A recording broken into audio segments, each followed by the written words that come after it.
আমি এটুকু বলবো, ধৈর্য ধরেন। 15 বছর, 16 বছর, 17 বছরের যে অব্যবস্থা, যে অরাজকতা, এটা তো দূর করা 15 মাসে তো সম্ভব না। তো ধৈর্য ধরতে হবে। হ্যাঁ, আমি জানি আমাদের কিছু কিছু সম্পূর্ণ সমস্যা আছে, আমরা ফেস করছি। আমরা যেমন ধরুন, অনেকেই বলে স্যার ল অ্যান্ড অর্ডার আরও খারাপ হতে পারত। চিন্তা করে দেখেন, যে অবস্থাতে একটা সরকার বিদায় নিয়েছে, পালায় গেছে, বিদায় না পালায় গেছে, সবকিছু ফেলেছে, পালায় গেছে, রাষ্ট্র ব্যবস্থাকে ভাঙচুর করে পালায় গেছে। তো সেইটা আবার টেনে তুলতে একটু সময় তো লাগবে।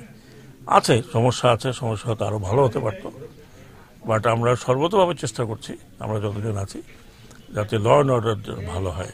দ্রব্যমূল্য আপনারা দেখেন এখন অনেক কমে আসছে, অনেক সহনীয় পর্যায়ে আসছে, অনেক চাল নিয়ে আসছে। এখন চালের জাহাজ দাঁড়িয়ে আছে, খালাস করতে করতে প্রচুর চাল আসছে। এবং আশা করি এই রোজার মধ্যে এখন পর্যন্ত কোনো জিনিসের দাম সেভাবে বাড়ে নাই, কোনো বাড়ে নাই।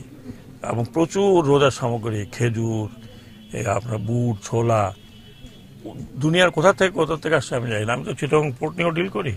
চিটাগং পোর্ট এখন টপ প্রায়োরিটি হচ্ছে এগুলো যাতে খালাস হয়, আশা করি। আর তারপরে আমাদের দেশের ব্যবসায়ীরা যারা ব্যবসা করে, রোজা আসলে মনে করে এটা হরি লুটে জায়গা, দাম বাড়াতে খামাখা সিন্ডিকেট তৈরি করে। তো আমরা আশা করব যে এই ব্যাপারে আমরা অত্যন্ত ভিজিলেন্ট।